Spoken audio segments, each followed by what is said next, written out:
Bueno, le decía entonces, ya vimos el archivo que decía sintaxis y tipos básicos. Estábamos viendo el que decía tácticas básicas. Hoy vamos a terminar de ver ese y en lo posible ver todo el que se llama tácticas intermedias. Y me quedaría una última clase sobre este tema. En realidad la idea era ver varias tácticas más que son un poco más avanzadas, pero de esas particularmente me interesa una, me estoy refiriendo para la semana que viene, que es la táctica de usos más complejos que los que ya le mostré de la táctica de inducción.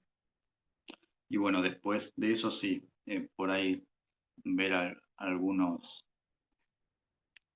ejercicios un poco más complejos o algunas demostraciones más parecidas a lo que sería de la vida real, como para cerrar la idea ya la clase que viene y dejar un tiempo cómodo para los otros dos o tres temas que faltan y que les quería mostrar en la materia. Así que bueno, bueno, con respecto a lo de hoy, entonces les comparto la pantalla. El nivel de volumen, ¿me escuchan bien? Sí, Excelente. se escucha bien. Bueno, muy bien. Bueno,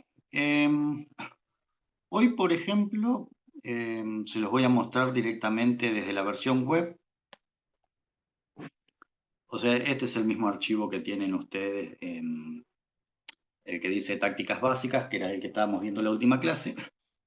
El motivo concreto por el que se los voy a mostrar desde acá es que, bueno, ¿se acuerdan que yo les había contado que en general cuando uno,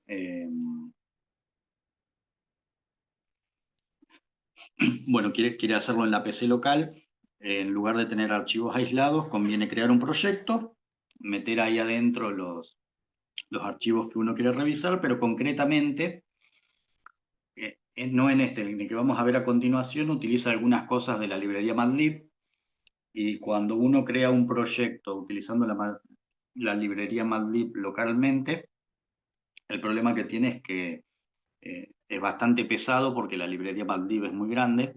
Eh, yo creo que tengo dos proyectos, uno para mostrarlo a ustedes quizás la semana que viene y otro para unas cosas que estaba haciendo yo, pero cada vez que uno inicializa un proyecto con MATLib, bueno, ocupa bastante espacio, como 5 gigas, y considerando que al mismo tiempo estoy con el tema de la cámara y eso, preferí no tentar al diablo, así que se los voy a mostrar directamente desde acá. Igualmente es exactamente lo mismo que si lo estuvieran viendo localmente. Bueno, de esto de tácticas básicas, no recuerdo exactamente hasta dónde llegamos, pero incluso algunas de estas tácticas ya se las había mostrado la primera vez que tuvimos. A ver, para recordar concretamente, la mayoría de las demostraciones uno la hace por vía tácticas, porque en general construir vía términos es bastante más complejo, es decir, hay que tenerla bastante más clara y muchas veces incluye muchas composiciones de funciones eh, que resulta más complicado de leer lo que uno está haciendo. Entonces, en general, la mayoría de las veces uno trabaja en modo tácticas. Entonces, la idea era repasar las tácticas más comunes que podían llegar a utilizar. La táctica exact, sí me acuerdo, o sea, ya se las había mostrado antes y la discutimos la semana pasada. Esencialmente, digamos, una vez que uno define el teorema que quiere probar, por ejemplo, acá en el modus ponens, nosotros tenemos como esto que definimos a la izquierda de los dos puntos funcionan como hipótesis, entonces nosotros tenemos como hipótesis P implica Q y P, y tenemos que llegar a la conclusión Q, entonces la idea era que usábamos la táctica exact cuando, acuerden que para demostrar algo en este caso, o sea, bajo este modelo de lógica constructiva, como yo quiero llegar al tipo Q, esencialmente yo lo que tengo que construir es, aunque pueda construir un solo término del tipo Q a partir de estas dos hipótesis me alcanza porque para este teorema todos los términos del tipo Q, todos los elementos que habitan el tipo Q son lo que se llama definicionalmente equivalentes, ¿sí? Entonces, si bajo estas hipótesis yo llego a cualquier miembro del tipo Q, me alcanza como demostración. Entonces, por ejemplo, como en este caso f es una función con dominio P e imagen Q, y yo tengo un elemento P del dominio, esta notación era lo que en matemática uno escribe f de P, es decir, f paréntesis P paréntesis, es decir, aplicar la función f a P, y el resultado de aplicar esa función f es un elemento de Q, entonces por eso ese sería el elemento que yo necesitaba de tipo Q para completar la demostración. Pero concretamente la táctica exacta lo que hace es, nosotros decimos con esta táctica, eh, entre las cosas de mi contexto, que el contexto sería todo esto que tenemos acá, ya tengo directamente o ya tengo cómo construir un elemento del tipo Q. Entonces, en este caso, podría construir mi término del tipo Q a partir de esos dos elementos del contexto. Aplicar la función f que va de P a Q sobre el elemento P minúscula que es del tipo P mayúscula. Entonces, eh, bueno, la mayoría de estos que estaban así tipo como ejercicios en realidad eran cosas que se resolvían con una sola línea, incluso en varios tenían puesto que era lo que podían probar. Luego, la siguiente táctica que se enseña tradicionalmente es apply. En la táctica apply, esencialmente, uno le pasa el nombre de una función tal que la conclusión de esa función o la imagen de esta función, en este caso f, o sea, la demostración es la misma, seguimos queriendo probar el modus ponens como habíamos hecho la primera vez. Entonces, en este caso, como tenemos que llegar a algo del tipo Q, la idea es que con la función, con la táctica apply, uno le pasa como parámetro una función cuyo tipo de llegada, que en este caso sería Q, tiene que coincidir con lo que yo estoy intentando probar, ¿sí? Entonces, yo estoy intentando probar algo del tipo Q y le paso como parámetro una función cuyo tipo de llegada es Q. Entonces, en ese caso, lin internamente machea esta Q que yo quiero llegar con esta Q de la función y me dice, como estas dos coinciden, ahora tu siguiente preocupación es conseguir algo que sea del tipo P. Entonces, cuando aplicamos F, ven que el objetivo pasa automáticamente a P. Pero como también teníamos esta otra hipótesis, bueno, decimos, pero la P esa ya la tenemos y usamos la táctica anterior que era exact y ahí conseguíamos la demostración. Bueno. Después, bueno, lo que vimos es que podíamos aplicar varios apply, es decir, hacer como una concatenación, como una especie de composición, hasta llegar a un elemento que lo podamos demostrar con exact, porque hasta este momento conocíamos solamente esas dos. Y creo que esto lo habíamos llegado a ver, ¿no? Lo del punto de enfoque o focusing dot, que es básicamente cuando yo necesito probar algo que es por casos, entonces el punto este lo que hacía era, si yo tengo, o sea, en este caso, fíjense que lo que queremos probar es algo del tipo Q. Entonces aplicamos una función f cuya imagen es Q, entonces como el Q con el Q machea, luego de aplicar f, ahora el problema es que tenemos que probar dos cosas, porque esto P1 implica P2 implica Q, es lo mismo que tener P1 y P2 implica Q. Entonces ahora para yo completar la demostración tengo dos casos. Tengo que probar por un lado P1 y por el otro P2.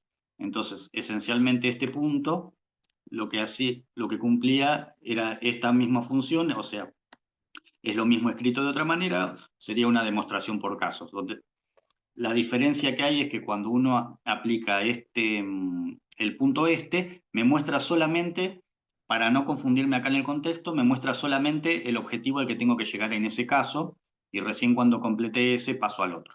¿Sí?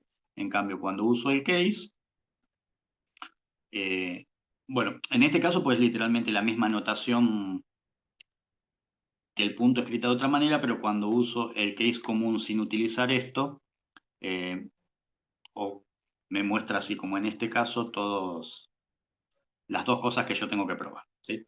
Para el tamaño de demostraciones que nosotros estamos haciendo no hace mayor diferencia, pero esa es la funcionalidad. Y bueno, eso creo que lo habíamos visto, ¿verdad?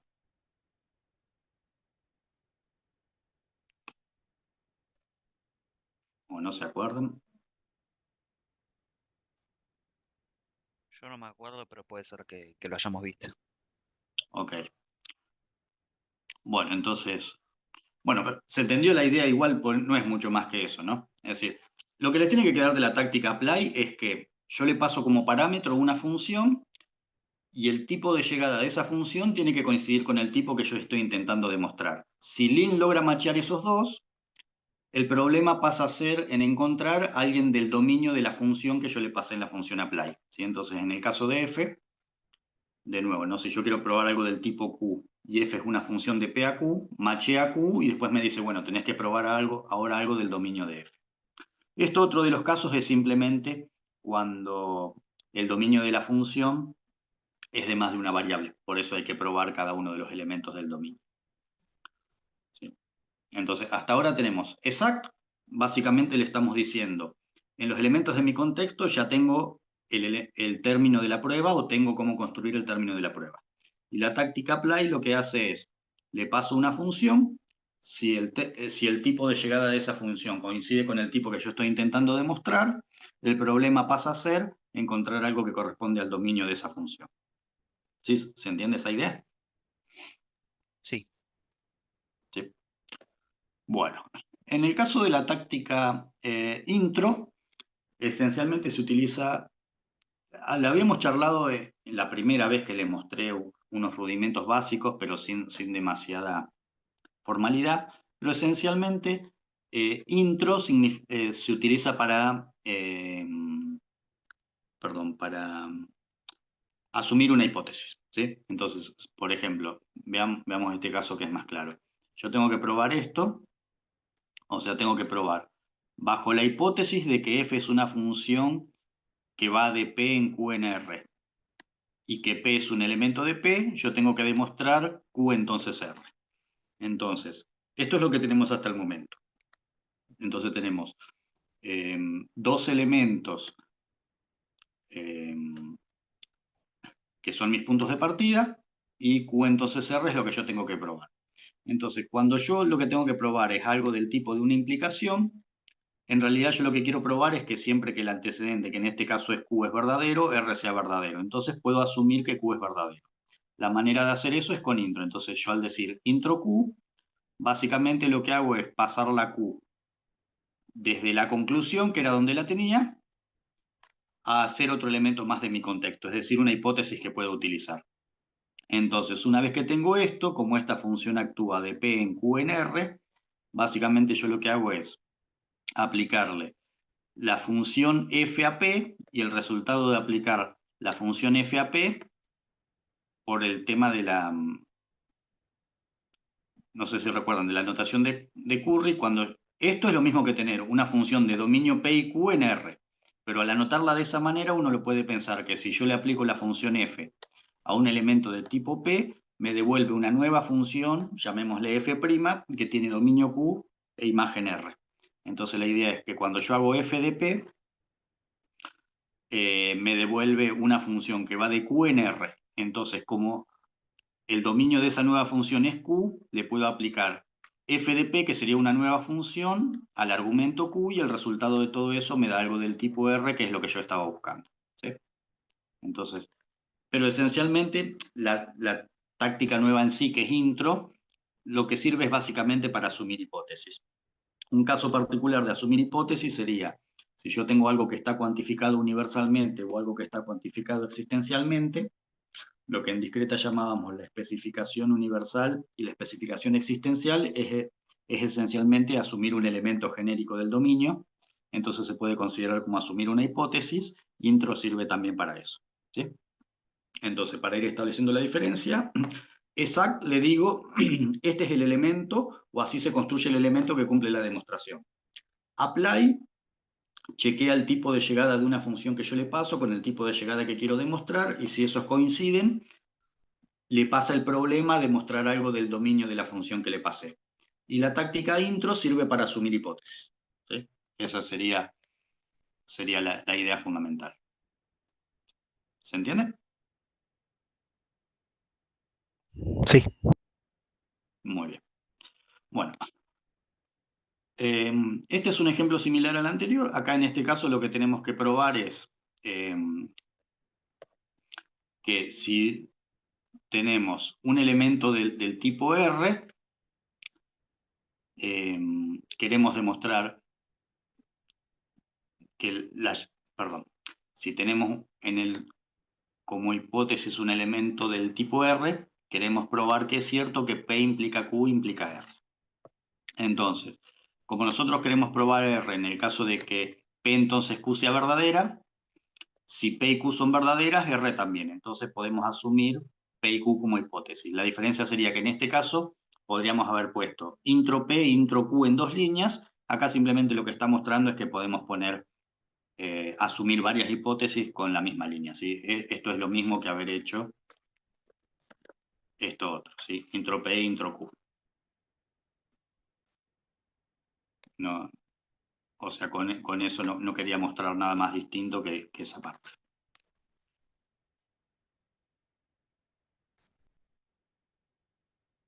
Ahí está. Bueno. Bueno. Esta sí, seguro que no lo habíamos llegado a ver. Bueno, antes de pasar a esta, exact, apply, intro, esas están claras. ¿Qué hacen? Sí. Sí. Bueno. Fíjense en este caso, de nuevo, tenemos otra vez el modus ponens, tenemos como hipótesis P entonces Q y P. Entonces, como dice acá, la táctica revert, en cierto modo, lo que hace intro, en realidad lo que hace es, como es una utilización de la ley de exportación, pasar algo del dominio del objetivo a hacer una hipótesis. Es decir, es como que pasa del dominio del objetivo directamente al dominio de la función que estoy intentando probar. Revert hace lo contrario. Fíjense que en este punto teníamos P entonces Q y P, que son las dos hipótesis, y teníamos que probar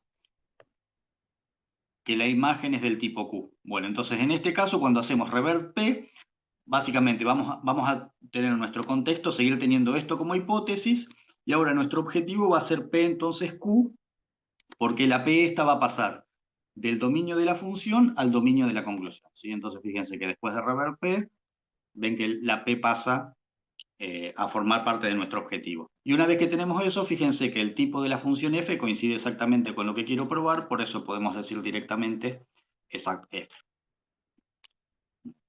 ¿Se entendió la idea? Sí. Sí, es en cierto modo como usar la ley de exportación al revés. Bueno, acá en este ejemplo, fíjense, tenemos P entonces Q entonces R y P como elementos del dominio y tenemos que probar Q entonces R, entonces si hacemos revert P, me queda exactamente para probar el mismo tipo que tiene la función f, con lo cual si acá ponemos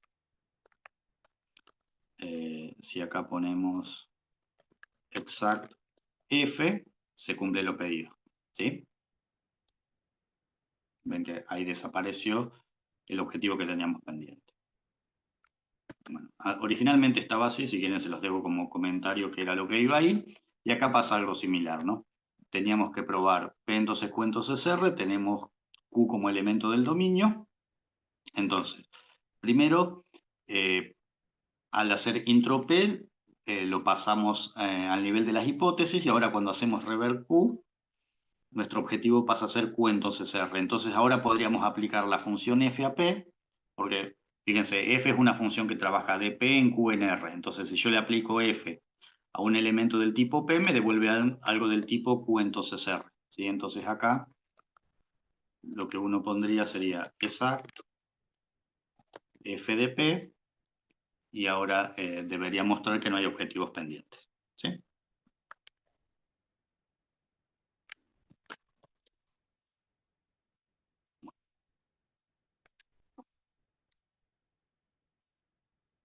Bueno, nada. Este ejemplo después, si quieren, se los dejo para que jueguen un rato ustedes, pero esencialmente lo que cuenta es que de la misma manera que uno podía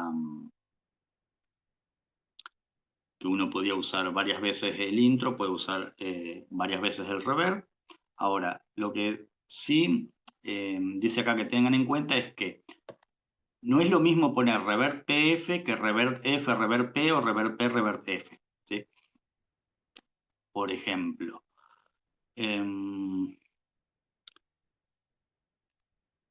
a ver, la idea fundamental sería, cuando ponemos acá, fíjense, en este teníamos que probar que, o sea, tenemos en el dominio una función de P en Q en R y tenemos un elemento P del dominio. Entonces, cuando aplicamos esto, eh, ojo que yo eso me olvidé de aclararlo en algunos ejemplos.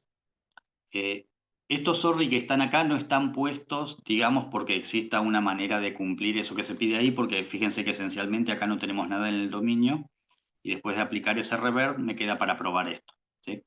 O sea, este sorry acá en realidad está puesto simplemente para que Lin no marque error y me deje seguir con el resto del archivo. Eso después lo voy a aclarar.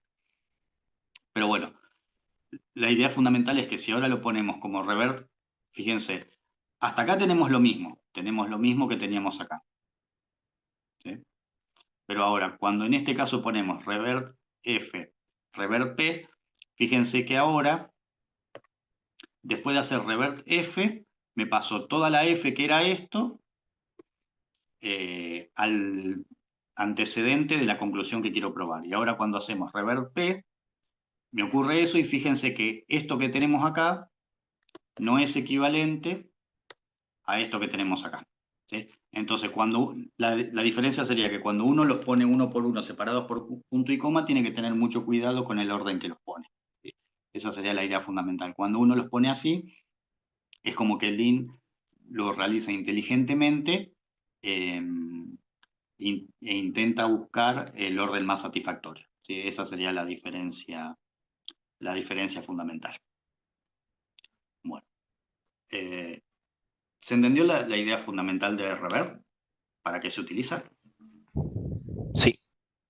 ¿Sí? Bueno. La táctica constructor, me parece que en la primera vez que charlamos sobre esto, les había comentado la idea, pero bueno, esencialmente la táctica constructor se utiliza cuando lo que yo quiero probar tiene como más de un caso, más de un campo, y me lo separa en subdemostraciones. ¿Sí?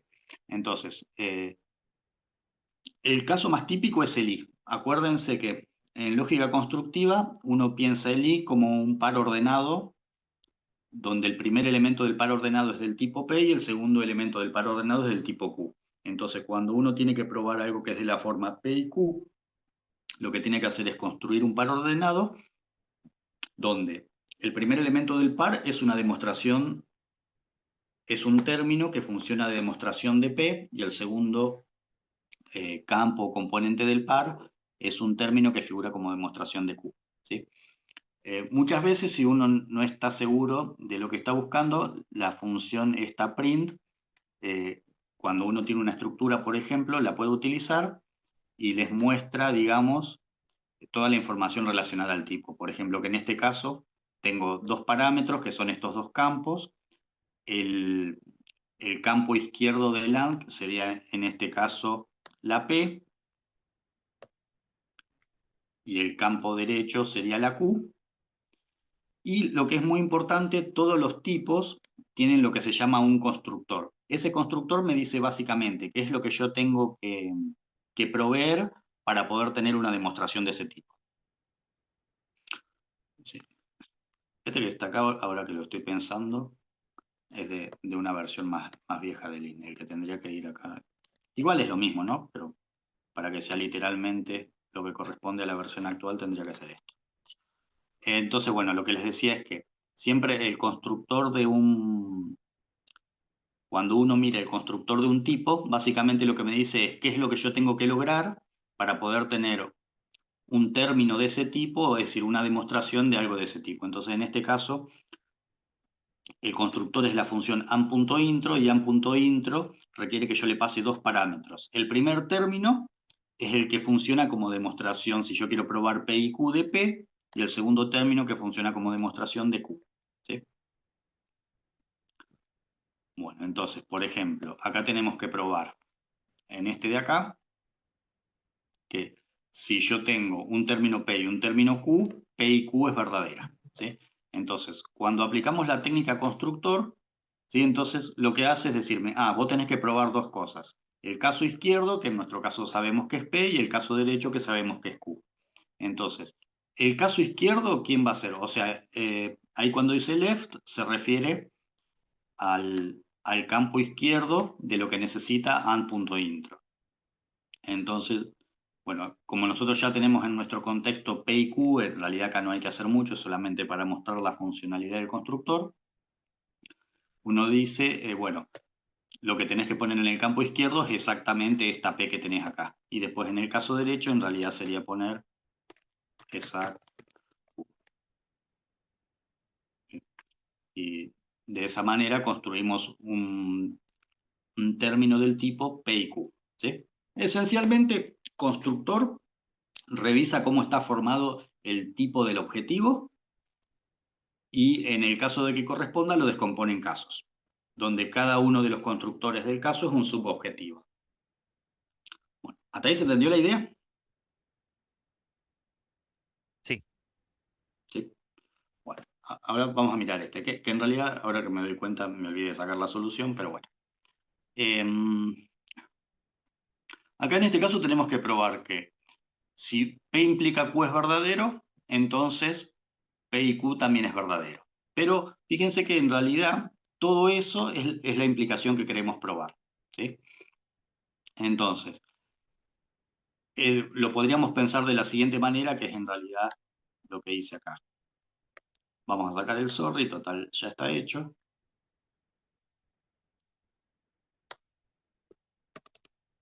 Entonces, ¿qué fue lo que hice? Dije, bueno, entonces, la P la asumo. Entonces, fíjense que en este momento, en el contexto, lo único que sabemos es que P y Q son proposiciones, pero en realidad tenemos todo en el objetivo, que es esta parte de acá. Entonces, primero digo, bueno, P lo asumo por hipótesis, entonces ven que P pasa el contexto y ahora tengo que probar algo de la forma Q entonces P y Q. Bueno, pero como también sigue siendo una implicación, puedo asumir Q. Entonces ahí asumí Q y ahora lo que tengo que probar es simplemente la conjunción P y Q. Como P y Q es una estructura compuesta, le aplico la táctica constructor. Entonces, al aplicar la táctica constructor, sé que tengo que probar el caso izquierdo y el caso derecho. En el caso izquierdo sé que necesito P y en el caso derecho necesito Q. Entonces, bueno, yo utilicé la notación del punto. Para el caso izquierdo lo que necesito es exactamente P y para el caso derecho lo que necesito es exactamente Q, ¿sí? Entonces, cuando hicimos eso, ya no tenemos nada más por probar.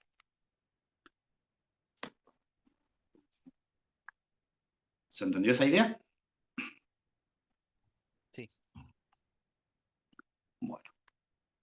Bueno, acá, con les muestra acá, otro caso típico donde se suele utilizar esta construcción es en el sí y solo sí, porque en realidad son dos implicaciones, ¿no? P implica Q y Q implica P.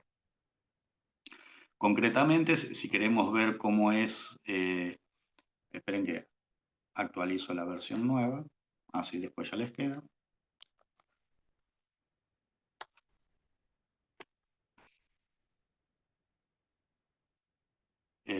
Entonces, en un sí y solo sí, tenemos dos proposiciones, son dos parámetros, y fíjense que ahora esta sería la implicación directa y esta sería el recíproco, ¿sí? Entonces, uno es A implica B y el otro es B implica A. Entonces, esos serían los dos campos, o sea, porque en el fondo este sí, solo sí es un I. Entonces, como es un I, necesita dos campos. En el primer campo, ahora lo que tengo que hacer es probar la implicación directa y en el segundo campo, la recíproca, ¿sí? Entonces, después, si al constructor yo le paso la directa y la recíproca, o sea, son una de las implicaciones la recíproca de la otra, entonces lo que, utilizando el I me construye la equivalencia lógica, ¿sí? Entonces, o sea, MP y MPR son los nombres que le da por defecto Lean a la implicación directa y a la recíproca. Eso después se puede cambiar como les había mostrado más arriba. Entonces, bueno, nada, acá tenemos, en este caso, prueba. tenemos, sabemos que las dos implicaciones P entonces Q y Q entonces P son verdaderas, entonces tenemos que probar que P bicondicional Q es verdadero. Pero entonces, en este caso, fíjense que las dos implicaciones que necesitamos ya las tenemos en el contexto, entonces esencialmente MP sería exactamente HPQ, y ahora nos falta probar la otra, Q entonces P, que es exactamente HQP. ¿Sí? Y entonces, en ningún lugar, o sea, el bicondicional está mencionado implícitamente en el constructor. ¿Sí? La táctica constructor es suficientemente inteligente para saber que tiene que buscar el elemento constructor de un bicondicional, y de ahí es de donde saca que tenemos que cumplimentar estos dos casos. ¿Sí? Esa sería la idea fundamental.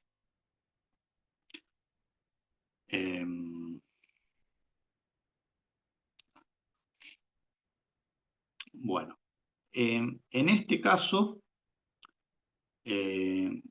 también en lugar de utilizar el constructor, lo que se podría haber hecho es utilizar la táctica apply, que en este caso la idea fundamental sería que cuando, o sea, fíjense que lo que le estamos pasando acá es el constructor precisamente del sí, solo sí, que es este que está acá. Entonces, como yo le estoy pasando el constructor del sí, solo sí, la imagen de todo esto que está seleccionado es algo del tipo P, sí, solo sí, Q. Entonces, como la función que le pasamos a apply coincide con lo que queremos probar, ahora el objetivo va a ser demostrar los dos elementos del dominio de la función esa. ¿Sí? Entonces, después que aplicamos apply, tenemos que probar por un lado P entonces Q y por el otro Q entonces P. Bueno, y después, en realidad, en este caso, simplemente lo que habría que poner es exact HPQ, y en este caso, después se los dejo para que lo saquen ustedes, exact HQP. ¿Sí? La idea fundamental es interpretar la comparación del apply con el constructor. La diferencia sería que cuando utilizo apply yo me tengo que molestar en encontrar una función que sepa que su imagen coincide con lo que estoy buscando. Constructor es como más inteligente, ¿no? Va directamente, se fija en el tipo que yo quiero demostrar, se fija cuál es el constructor para la definición de ese tipo y me dice automáticamente qué son las cosas que tengo que probar. ¿Se entiende eso? Sí.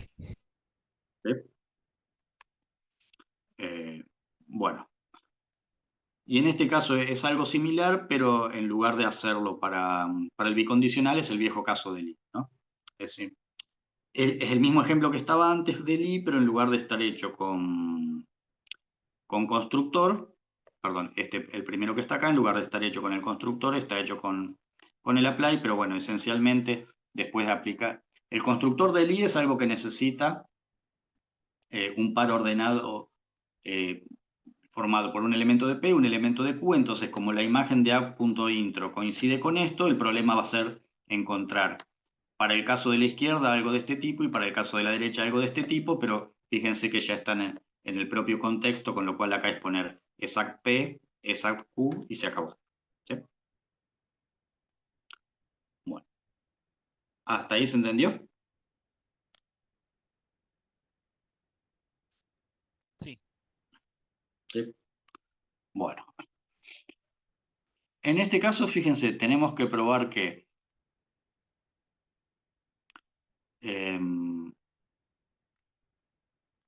P entonces Q entonces R es lógicamente equivalente a Q entonces P entonces R. ¿Sí? Porque, a ver, la idea fundamental sería que, en cierto modo, tener P entonces Q entonces R, como esto es asociativo a la derecha, sería P implica paréntesis Q entonces R. Entonces, en cierto modo, sería como tener P y Q entonces R, por eso es que en cierto modo es como que lo podemos dar vuelta. ¿Sí? Pensándolo desde el punto de vista de la lógica clásica. Bueno, entonces la idea sería, acá aplicamos el constructor del sí solo sí, ¿sí? acuérdense que esta anotación era simplemente para dar, cuando el apply detectaba que había más de un caso a probar, para darle el nombre que yo quería, ¿sí? Porque este caso sería el mismo nombre que les da por defecto la táctica constructor. Entonces, en el caso este, que sería la implicación directa, perdón, entonces, hasta este momento tenemos que probar, o sea, como este es un sí solo sí, fíjense que el primer caso es probar que este implica este, y el segundo al revés. Es probar que este de acá implica el primero. Entonces, para el caso directo sería probar que esto implica esto, ¿sí? Entonces, cuando estamos en este momento, cuando vamos a probar este, fíjense que en realidad no tenemos nada en el contexto, tenemos solamente lo que queremos probar en nuestro objetivo. Entonces, al hacer intro F, lo que vamos a hacer es pasar toda esta al contexto, ¿sí? Observen que después de hacer esto, ahora lo que era el antecedente de lo que queríamos probar pasa a estar en nuestro contexto. Y ahora, si introducimos también Q y P, Q y P no, Q de P sería aplicar la función F a P. Ahora, lo que nos queda para probar es algo de la forma P entonces R, ¿sí? Y entonces, para probar algo de la forma P entonces R, lo que hacemos es, acuérdense que esta función F iba de P en Q en R. Entonces, si le aplicamos F al resultado de aplicarle P a Q, ahí nos da justamente el tipo que estábamos buscando, ¿sí?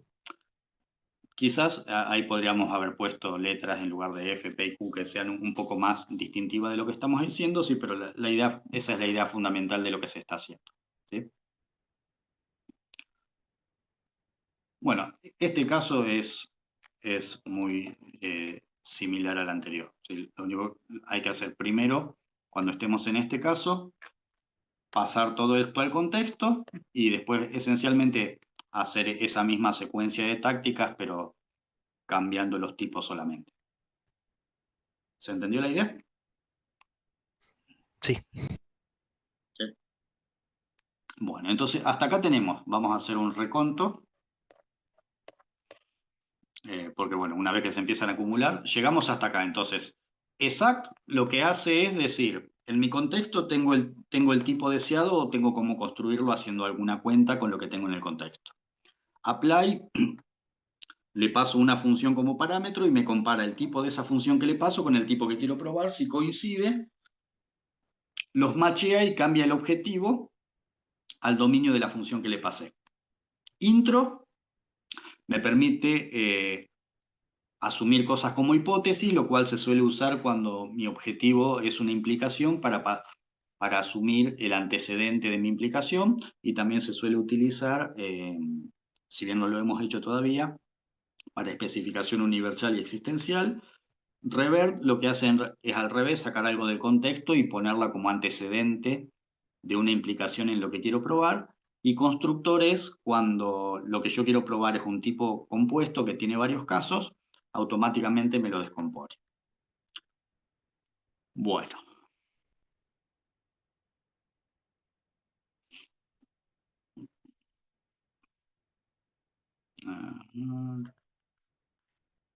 Y vamos por RCase. Bueno.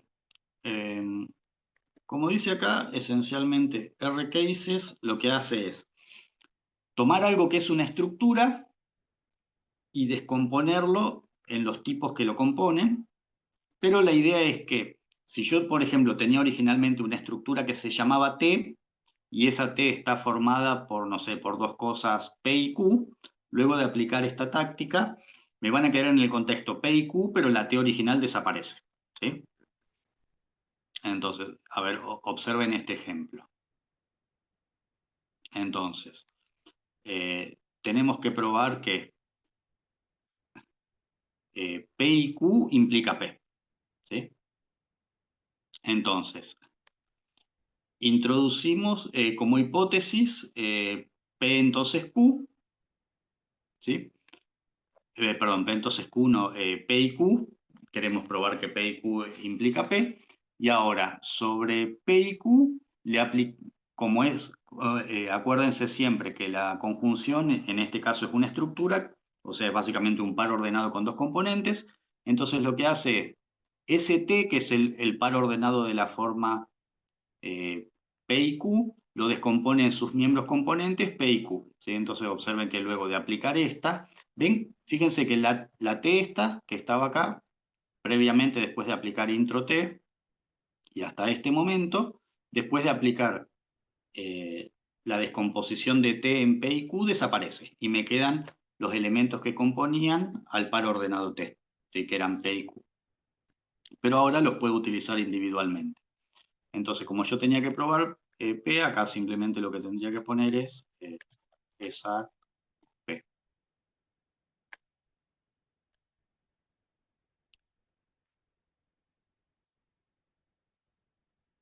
Bueno. Acá hace una comparación de lo mismo con intro y cases, que ya la habíamos visto. O sea, cases se las había mostrado la primera vez que vimos algo de Lean, y con intro, pero mejor concentrémonos en esto, además porque todavía quiero ver algo del otro. Concentrémonos en este RCases que estamos viendo. Bueno, ahora, ¿qué diferencia hay en realidad con ese cases que yo le había mostrado originalmente y esta nueva? Bueno, que la R, como dice acá, viene de recursivamente. En realidad, si por ejemplo, yo tengo un AND, que a su vez cada uno de sus miembros es un AND, entonces RCases, o sea, si yo tengo un AND, que cada uno de sus miembros es un AND, o sea, en definitiva tengo cuatro cosas que tienen que ser todas verdaderas, entonces RCases es lo suficientemente inteligente como para descomponerlo en cuatro cosas. ¿Sí? Entonces, fíjense, la idea fundamental sería que yo, por ejemplo, en este caso, tenemos que probar que P y Q y R implica Q y P y R. Entonces, introducimos la hipótesis, fíjense que ahora tenemos un elemento del tipo T que es P y Q y R. En realidad, como el I es asociativo, yo en realidad tendría P y Q y R. Tendría dos cosas. Entonces, uno pensaría como que lo tendría que descomponer dos veces, ¿no? Que tendría que descomponer primero. A ver.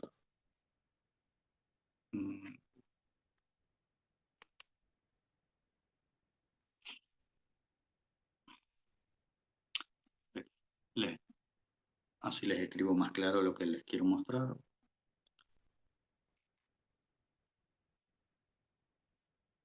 Sí, lo que yo digo es que en realidad cuando tengo P y Q y R, en realidad lo que yo tengo es esto de acá. Entonces uno lo que podría pensar es que para descomponerlo, primero tendría que aplicar un RCases para que le haga dos cosas, ¿no? P y Q por un lado y R por el otro, y a su vez acá volverlo a aplicar y que me lo separe perdón, en P por un lado y Q por el otro, y ahí tener las tres cosas. Bueno, en realidad la táctica esa es suficientemente inteligente como para descomponerlo de una, ¿ven? Entonces, si bien tengo una situación como esta, perdón, como esta, si la aplicamos directamente, descomponer RCases lo pueden pensar como descomponer T.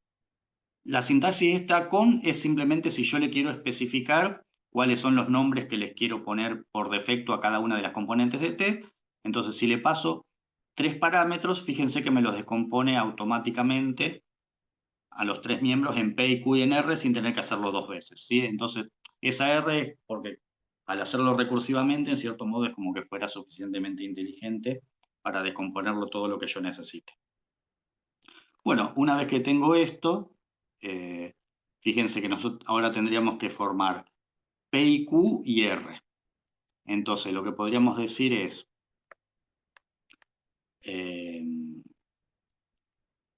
que lo que yo necesito es exactamente ant.intro. ¿Se acuerdan que esto era el constructor para el tipo I? Que tenemos que probar Q, I, P y R. Entonces, acá el primer término sería el Q y el segundo término sería ant punto intro de P y R. Y ahí, o sea, con todo esto lo que yo estoy diciendo es, primero hace el I de P y R, y el resultado de eso hace el I con Q, y de ahí me aparece este Q y P y R que yo quería formar. Bueno, ¿se entiende la idea?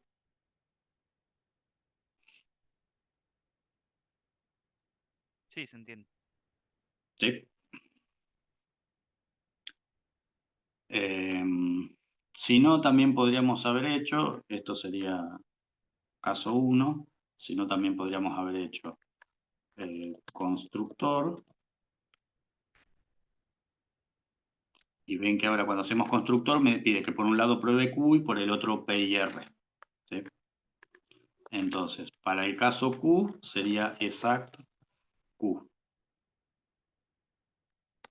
Y ahora, para el otro caso,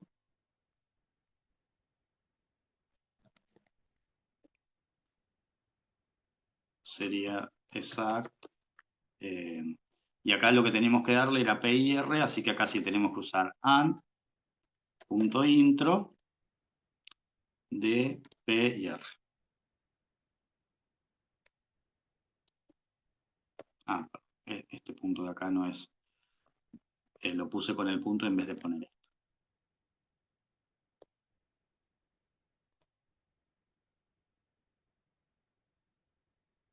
esto. Bueno. Este de acá también se podría haber vuelto a descomponer con otro constructor, pero bueno, no vale la pena alargarlo tanto. Bueno, ¿se entendió la idea? Hasta el momento. Sí. Ok. Bueno, fíjense lo que yo les decía, que ven que en este caso tengo, a diferencia de este, tiene este paréntesis acá. Entonces, en realidad, como tiene este paréntesis, una vez que yo introduzco T en el contexto, en realidad lo que tengo, por más que parecen tres, como tengo explícitamente puesto los paréntesis, esta es una estructura de dos cosas. Entonces, ¿por qué? Vamos a sacar este sorry. Ven que si hacemos esto, tira un error. Dice que no logró machearlo con el constructor del tipo inductivo. Eso es porque en realidad acá está esperando solamente dos cosas. Entonces, si ahora le pasamos así, ven que sí funciona y descompone este por un lado y este por el otro. ¿Sí?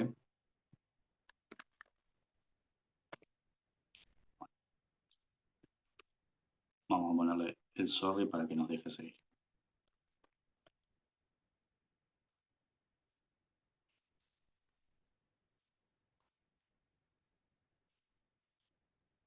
Bueno.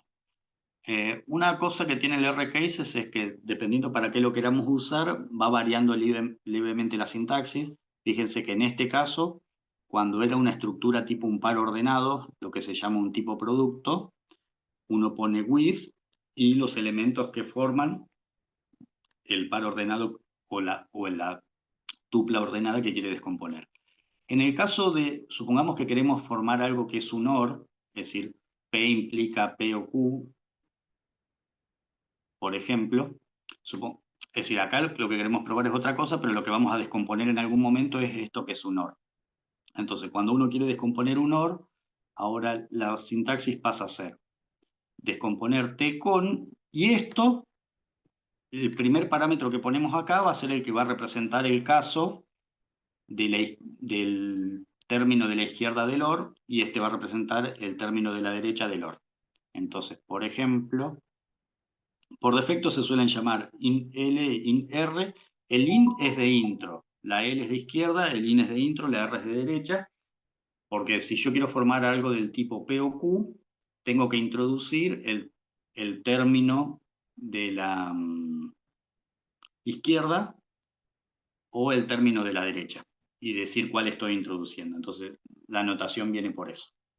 Entonces, fíjense que acá, de nuevo, lo que queremos probar es esto que está acá. ¿Ves? Queremos probar que P y Q implica P, porque desde un punto de vista lógico, ¿por qué funciona? Pues si P es verdadero, y si P y Q es verdadero, ambos de ellos tienen que ser verdaderos y por lo tanto P también. Eso sería desde el punto de vista de lógica clásica de por qué funciona esto. Entonces, cuando introducimos la hipótesis, fíjense que ahora tenemos un O en la hipótesis. Entonces descomponemos R cases, también puede descomponer el O, y lo que le vamos a decir es que P va a ser el caso de la derecha y U va a ser el caso de la izquierda. ¿Sí? Entonces, ven que este es el caso de la derecha y este es el caso de la izquierda. Una diferencia importante, que igual después acá está mencionado, es que cuando nosotros en R cases estamos descomponiendo algo que es un tipo producto como un I, tengo un solo contexto con todos los miembros del par. En cambio acá, cuando estamos descomponiendo uno, tengo dos contextos distintos, uno para el caso de la izquierda y otro para el caso de la derecha. Ven que en ambos repite P y Q del tipo prop y qué es lo que tengo en cada caso. Entonces, bueno, en el caso de la izquierda, esta P que tengo acá sería precisamente lo que permite hacer la prueba, por eso ponemos exact P. Y en el caso de la derecha, fíjense que lo que tenemos en nuestro contexto es P y Q. Yo necesito del par P y Q el primer elemento. Entonces, una manera en una estructura de hacer referencia al primer elemento es poner esto, así como U es una estructura, es un par ordenado, me quedo con el primer elemento del par ordenado, que en este caso sería la P. Bueno, ¿se entendió esa idea? Sí. Sí. Bueno.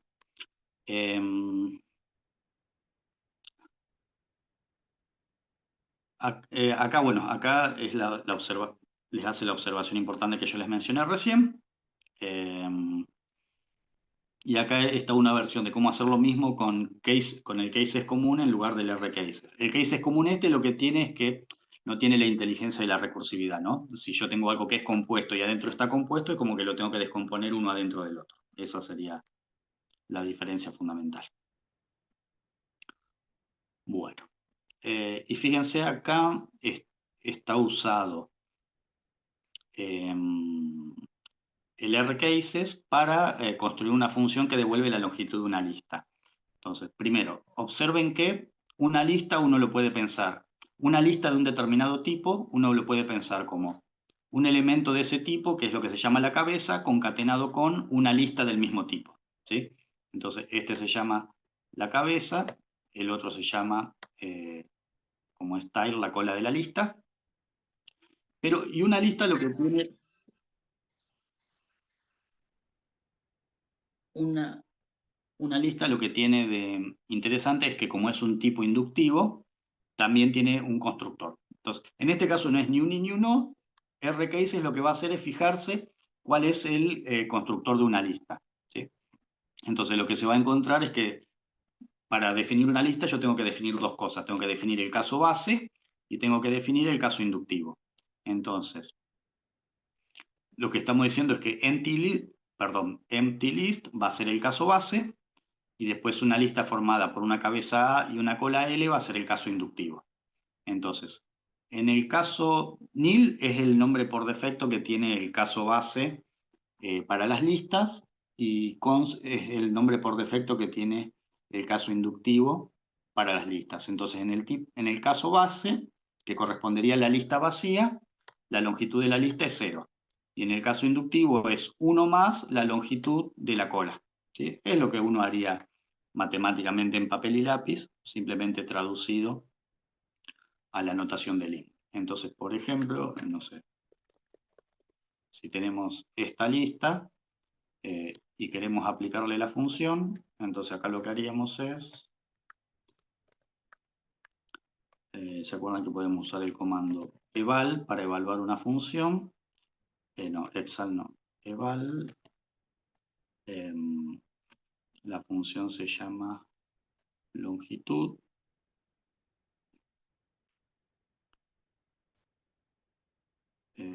vamos a poner así, la lista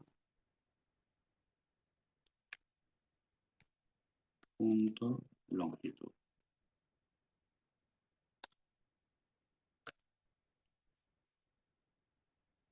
¿Sí? Y ahí me devuelve 6, que es la cantidad de elementos que tiene. Bueno, ¿se entendió la idea? Sí. ¿Sí? Entonces, La idea fundamental entonces con RCases es que tiene como la suficiente inteligencia para fijarse cómo está definido el tipo, y en el caso de que ese tipo esté hecho en base a constructores, separarlos en las distintas cosas que tengo que probar para probar algo sobre el tipo. Incluyendo el caso que a su vez sea una estructura compuesta de otra estructura. Bueno. Las tácticas left y right, como dice acá, es cuando tengo una estructura, pero en el objetivo, es decir, en lo que quiero probar. Por ejemplo, en este caso, yo tengo que probar que P implica P o Q, así que es la ley de adición común y corriente. Entonces, tenemos que probar P entonces, P o Q. Paso P como hipótesis, la asumo, y ahora lo que digo es, siempre que ustedes quieran probar que uno es verdadero, en lógica constructiva es importante decir cuál de los dos es el que pueden construir. Si logro construir un término de uno de los dos, alcanza. Entonces lo que digo es, te voy a construir el término de la izquierda. Y el término de la izquierda es exactamente P. Entonces, cuando yo le digo la táctica left, automáticamente Lean sabe que yo me estoy refiriendo del constructor del OR al término de la izquierda, ¿sí? Eso es esencialmente lo que hace la táctica left. Bueno, ¿se entendió lo que hace eso? Sí, sí. ¿Sí? Bueno, acá de nuevo tenemos que probar que P o Q implica Q o P, ¿sí? En realidad es una equivalencia lógica, pero la vamos a probar solamente en ese sentido. Entonces, bueno, asumimos P o Q como hipótesis, y ahora, fíjense que tenemos tanto un no en el antecedente como un no en el consecuente. Entonces, en el antecedente podemos usar RCases o alguna de las que ya vimos para descomponer en los dos casos, y a su vez para cada uno de esos casos tenemos que construir el caso izquierdo o el caso derecho, ¿sí? Entonces, como el antecedente es 1, utilizamos la notación de recién, P barra Q.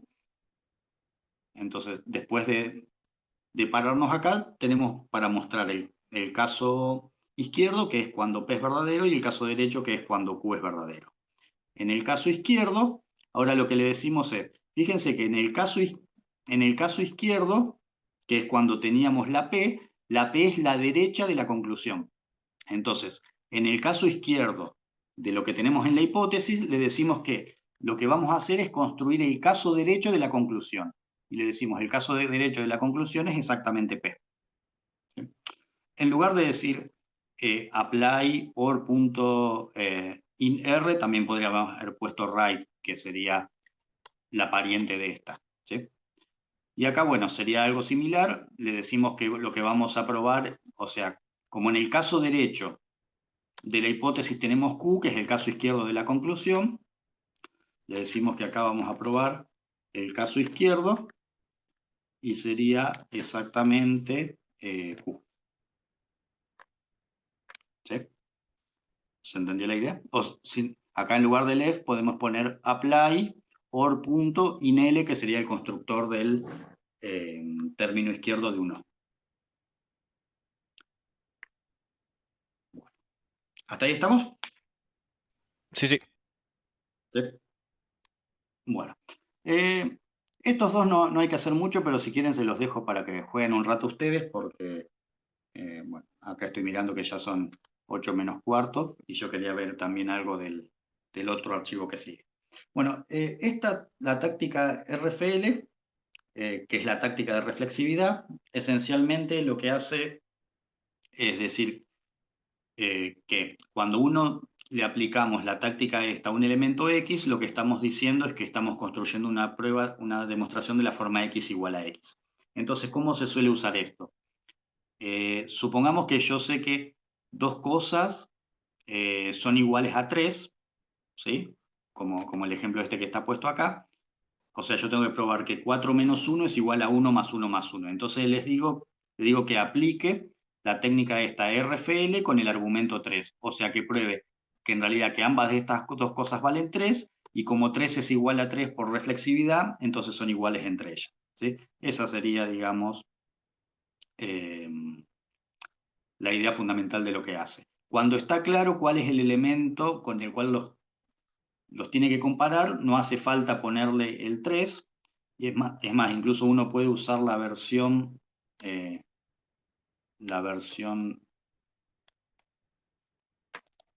más, más automática, que es RFL, que en realidad RFL intenta detectar automáticamente a qué cosas las tiene que igualar a las dos. Ah, bueno, acá estaba hecho, no me di cuenta. A qué cosa tiene que igualar a las dos, y a su vez cerrarlo tipo como si fuera un exacto. ¿Sí? Esa sería, o sea, RFL es como una versión más inteligente de esto, que es una propiedad del... O sea, el tipo, la igualdad en Lean es un tipo, es el tipo EQ. Y EQ tiene la propiedad de reflexividad. Entonces, esta táctica usa eso y a su vez la intenta cerrar automáticamente. Bueno, en el caso de que esto sirve para varias tácticas, que uno quiere usar esta y no le quiere, o sea, en el caso de RFL no hace falta pasarle nada, pero en el caso de esta, que hace falta pasar, que en algunos casos es necesario pasarle un elemento, muchas veces uno sabe que le tiene que pasar un elemento, pero no cuál, entonces se utiliza el guión bajo, que es lo que se llama un placeholder, como para que Lean intente deducir cuál es el que corresponde poner ahí. Bueno, pero esencialmente, cuando uno cierra algo por reflexividad, la idea es que prueba que esto es un término C es igual a A, un término B es igual a A, y como A es igual a A, entonces por reflexividad se cierra la prueba que uno quiere. Bueno, muy bien.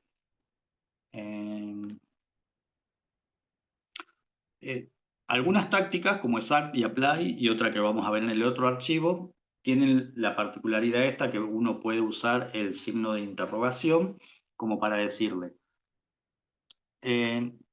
por ejemplo, supongamos acá que queremos probar esta, que es la ley asociativa de la suma.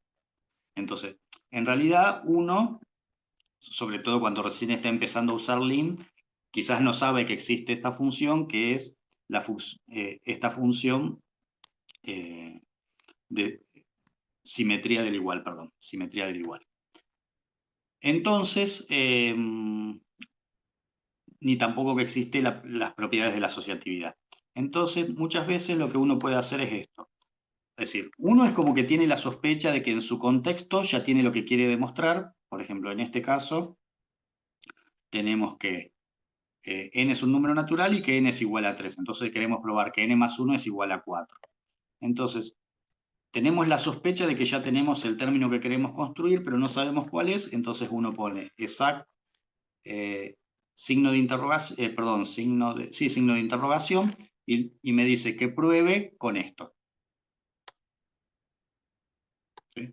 Entonces venimos donde habíamos puesto exact, signo de interrogación, probamos con eso. Acá simplemente lo que me dice es que esta versión es una más vieja de Lean que se ha dejado de usar, que pruebe lo mismo, pero sin la comilla, y ven que ahí cerró el objetivo que estaba buscando. Bueno, ¿se entendió la idea? Sí. Bueno, y existe una versión similar que hace lo mismo con apply. Entonces, a ver, esto en realidad que está puesto acá es en realidad lo que... ¿sí? Primero vamos a chequear esto. Vamos a comentar eso. Vamos a sacar el comentario este. Fíjense que en este caso, cuando probamos exact, dice que exact con el signo de interrogación no pudo cerrar el objetivo, entonces como que tenemos que probar otra cosa. Entonces, la siguiente prueba sería lo mismo, pero con el apply.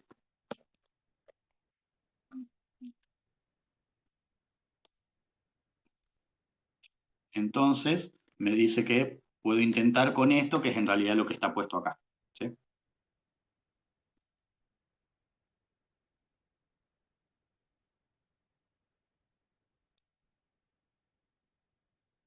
Ahora, Este también lo tendría que aclarar después. Este sorry está puesto acá porque en realidad no hay solución. Porque ¿cuál es la idea? Que en realidad si uno mira lo que dice el enunciado lo que dice es que para cualquier número natural, n más 1 es igual a 4, lo cual no es cierto, ¿no? Solamente funciona para n igual a 3.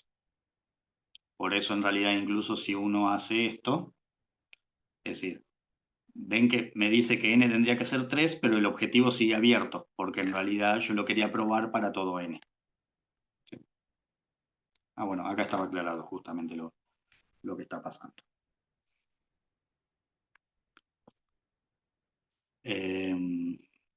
Bueno, ¿hasta ahí se entendió la idea? Sí. Sí. Bueno. Bueno, algunos ejemplos se los dejo para que miren, primero por el tiempo y segundo para que no se les haga tan aburrido. Bueno, refine, como dice acá, es algo similar al exact, pero en algunas funciones, o sea, ¿se acuerdan que uno podía, con exact podía decir este elemento particular o si no, el resultado de aplicar esta función a tal elemento es lo que exact está buscando? Entonces, muchas veces cuando uno tiene que aplicar esa función, en realidad quizás no está tan claro a quién se la tiene que aplicar. Entonces, en realidad lo que puede utilizar es de nuevo esta sintaxis del guión bajo, como para tener, para que el in intente determinar a quién aplicársela. ¿Sí? Entonces, fíjense, en este caso tenemos de nuevo, esto es el famoso modus ponens de siempre. Entonces, tenemos P y P entonces Q como hipótesis y tenemos que probar Q. Entonces, cuando aplicamos este refine, me dice que intente aplicar a P. ¿Sí? ¿Se entiende la idea?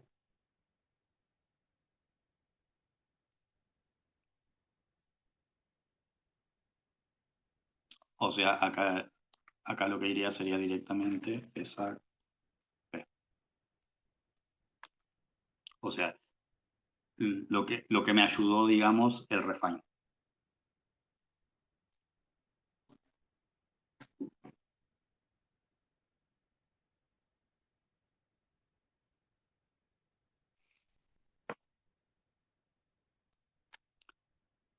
Bueno.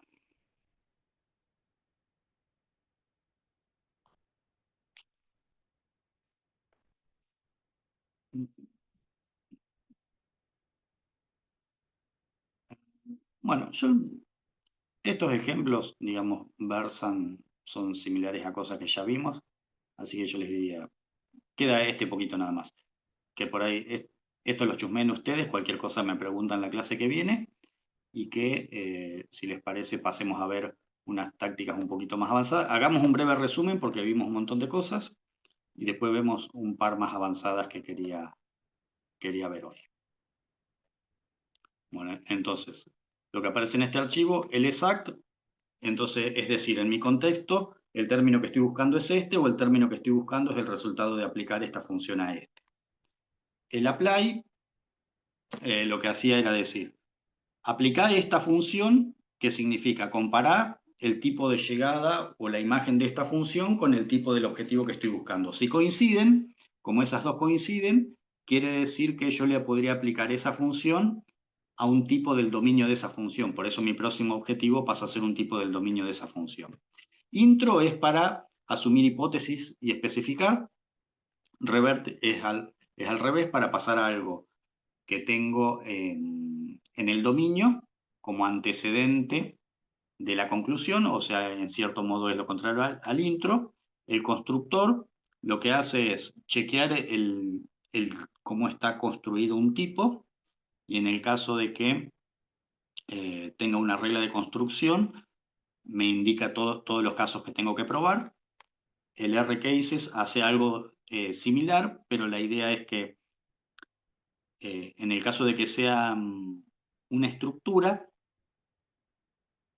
a ver, la diferencia es que el constructor lo hace sobre lo que yo quiero probar y el rcases lo puedo hacer sobre lo que yo quiero probar o también lo puedo usar en el contexto. Entonces, si yo tengo, por ejemplo, una estructura en mi hipótesis, como un I, por ejemplo, entonces al aplicarle R-cases, descompone esa estructura que tengo del I en varios subcasos, uno por cada uno de los miembros del par.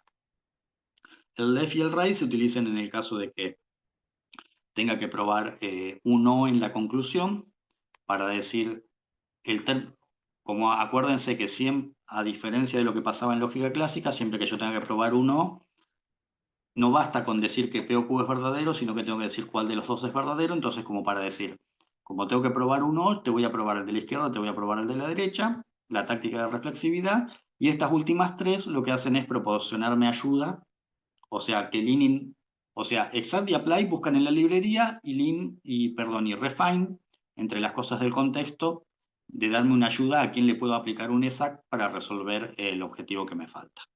¿Sí? Eso sería un resumen de lo que vimos hasta el momento. ¿Alguna pregunta antes de que prosigamos?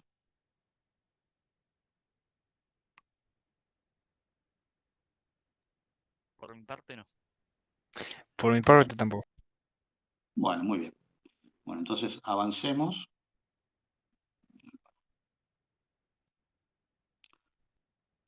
Vamos a ver.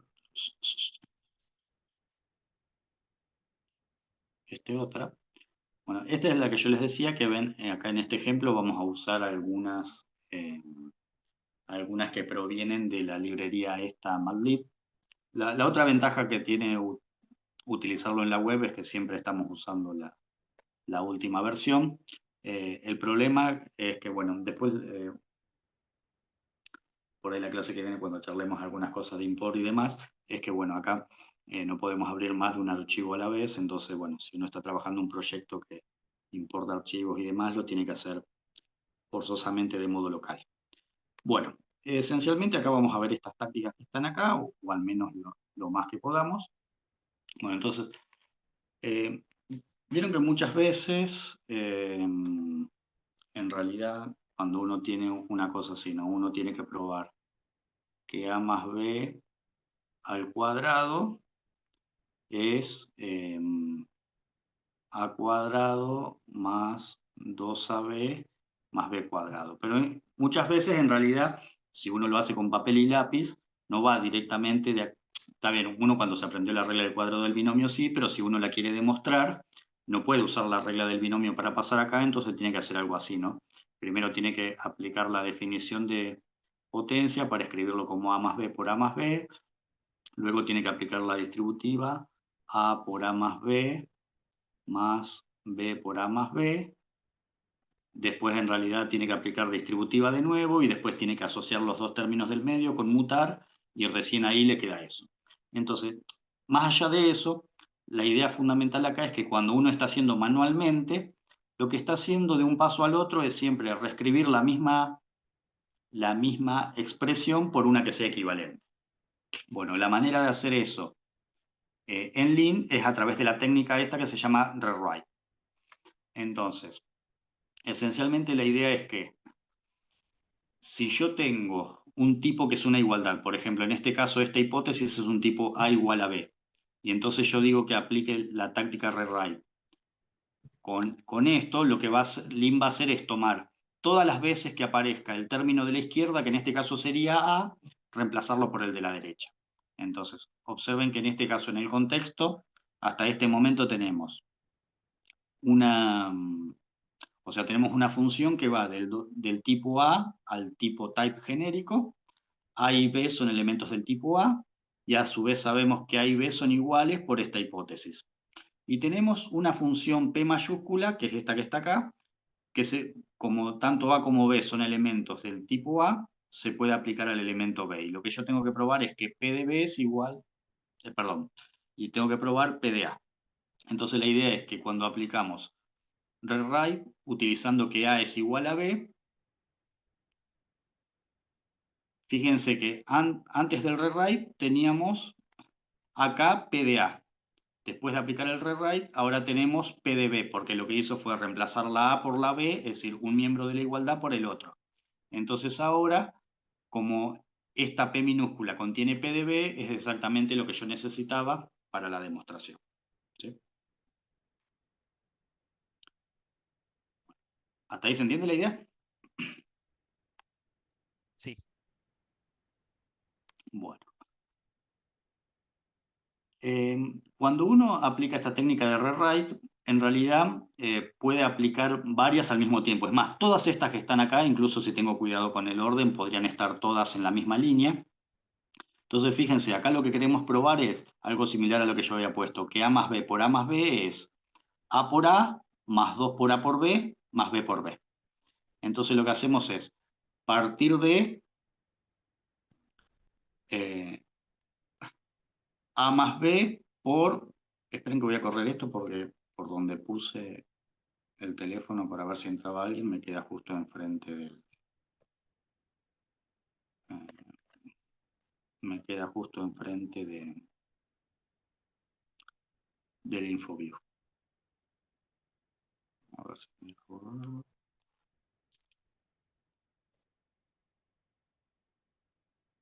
No, no me deja porque estoy compartiendo la pantalla. Bueno, no importa.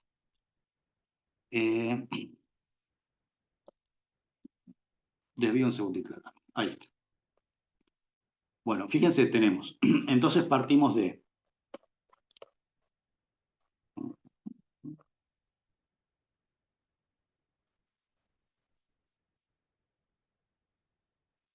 Partimos de A más B por A más B, que sería esta parte de acá. ¿Sí? Entonces, fíjense, la regla esta, distributiva por la derecha en los naturales, lo que hace es, ven, distribuir esta acá a M y a N por la derecha. Entonces, acá lo que vamos a hacer es distribuir este A más B tanto a este A como a este B.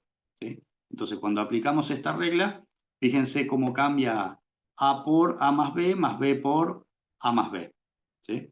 Después, ahora distributiva por la izquierda, lo que va a hacer es distribuir esta A sobre A, esta A sobre B, esta B sobre A y esta, bueno, perdón. En la primera va a distribuir A sobre A y A sobre B cuando apliquemos esta. Y ahora, en el segundo término, para hacer lo mismo, tenemos que aplicar otra vez la misma ley. La distributiva por la izquierda en los naturales, cuando aplicamos esta, también distribuye en el otro término. Y ahora lo que tenemos que hacer es asociar los dos del medio, A por B y B por A, porque en realidad son lo mismo.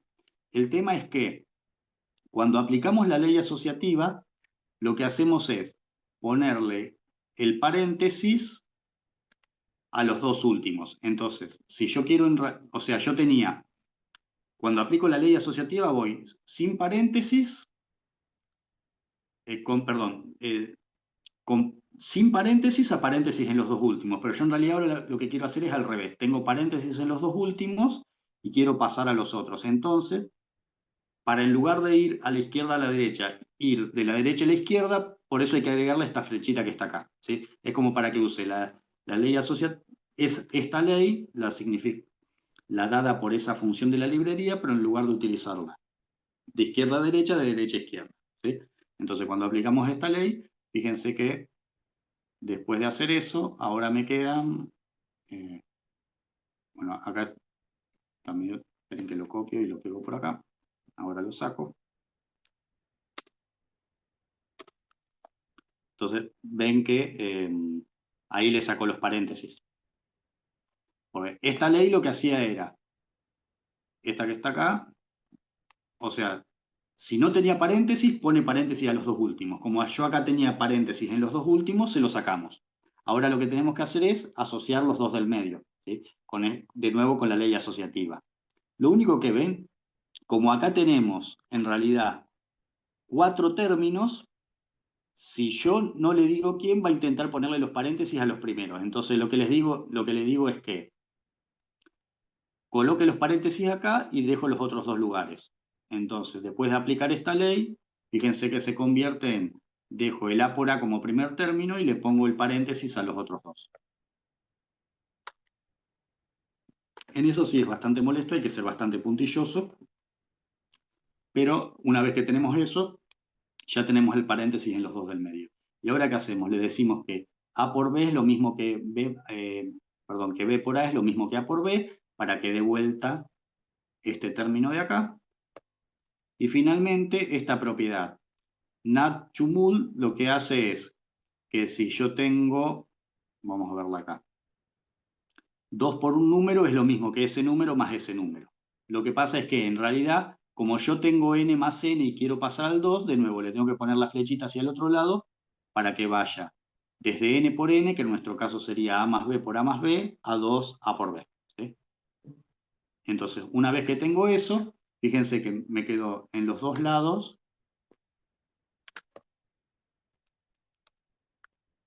Ven que me quedo en los dos lados lo mismo, entonces esas dos cosas son iguales por reflexividad.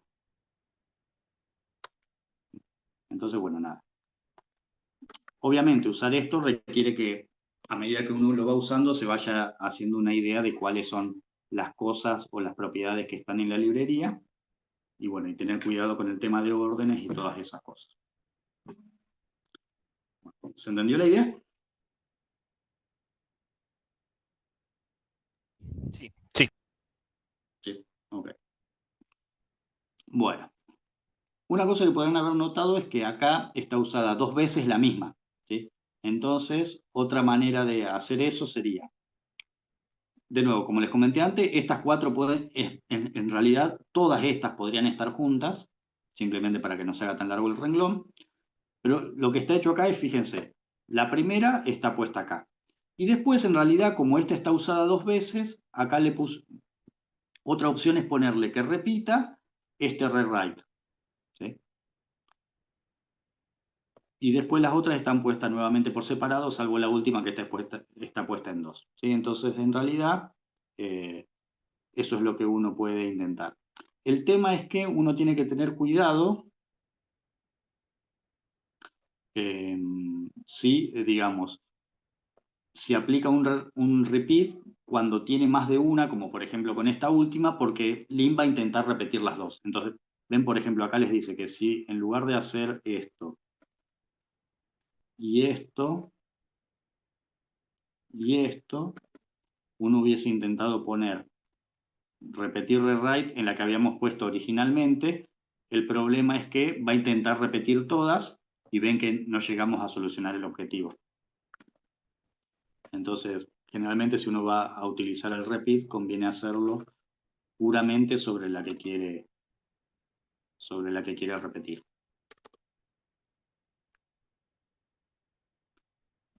¿Se entendió la idea?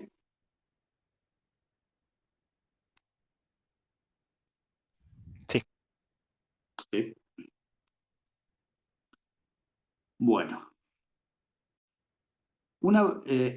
RW es una versión del rewrite que la diferencia fundamental que tiene es que, como dice acá, después de aplicar el rewrite que yo les digo que aplique, ven que en realidad es exactamente lo mismo. Fíjense que esto es lo mismo que antes, pero sin el comando este de reflexividad. Es porque por defecto el rewrite abreviado, llamémosle, además de aplicar el rewrite, después de aplicarlo, intenta cerrar el objetivo por reflexividad. ¿Sí? Y después, bueno, y también el rewrite, así como habíamos visto con el apply y con el exact, tiene una versión que si le ponemos el signo de interrogación, busca en las librerías de Lean, intenta sugerir una función a la cual le podríamos aplicar el rewrite para cambiar nuestra expresión y nos ayude a llegar al objetivo. ¿Sí? Bueno. Hasta ahí nos estábamos concentrando puramente en hacer reconversiones en lo que queríamos probar. ¿Se acuerdan que hoy más temprano aplicamos el rewrite y lo que hicimos cambiar fue este PDA que estaba en el objetivo por PDB, aprovechando que A era igual a B? Bueno, en realidad el rewrite también se puede aplicar en el contexto, solamente que cuando lo aplico en el contexto yo le tengo que decir a qué hipótesis se lo aplico. Entonces yo puedo decir que aplique el rewrite con A igual a B, específicamente a la P que tengo en el contexto, que sería esta de acá, para que me quede como P de A. Pero ¿cuál es el tema? Que como dijimos que si yo tengo A igual a B, lo que hace es cambiar A por B, y yo quiero cambiar B por A, entonces le tengo que decir que la aplique en el otro sentido, de ahí la flecha. ¿Sí? Entonces fíjense que luego de aplicar este rewrite, convirtió el P de B que estaba en el contexto en P de A. ¿Sí? Pero ese PDA es justamente lo que quería probar, así que hay que con un exact puedo cerrar la demostración. ¿Sí?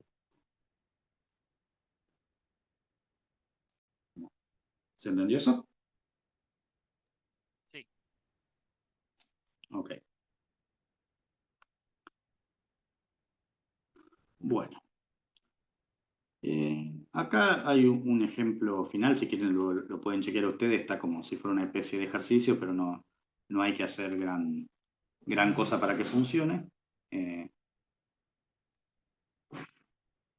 más, ahora que me estoy dando cuenta, tendría que haber dejado el que está comentado y no poner la solución de arriba. Bueno, no importa.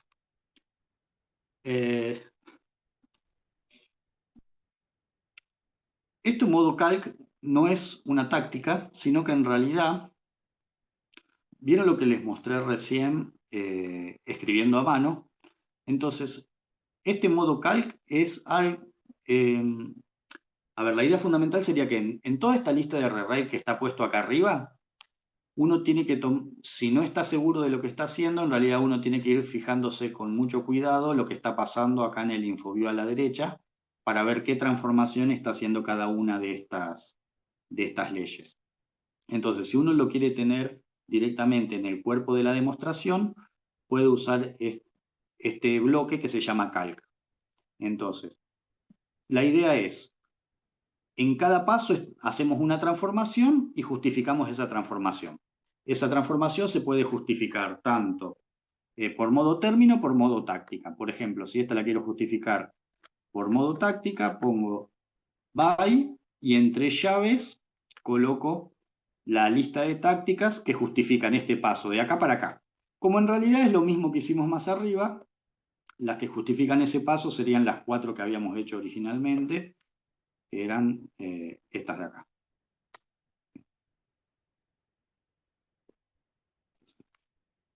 Ese primer paso sería simplemente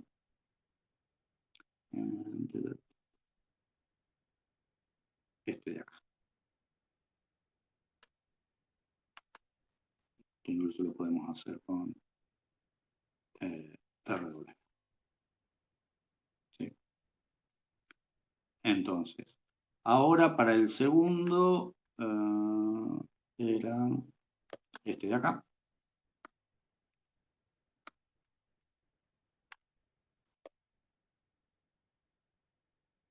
O sea, la idea es simplemente que vayan quedando en la propia construcción todos los pasos de lo que voy haciendo. ¿Sí? Y finalmente...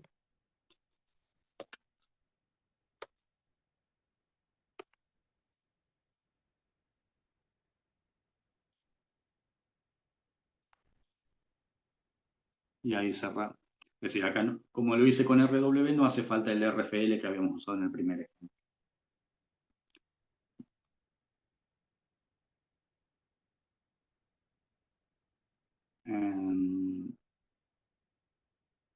Bueno, ¿se entendió la idea de qué es lo que hace el calc? Esencialmente, todas las cuentas que yo le fui mostrando en el InfoView que aparecía a la derecha para dejarlas plasmadas en la propia demostración, ¿sí? En lugar de que sean una cosa interna al INF. Bueno, ¿se entendió esa idea? Sí. Sí. Muy bien. Bueno, acá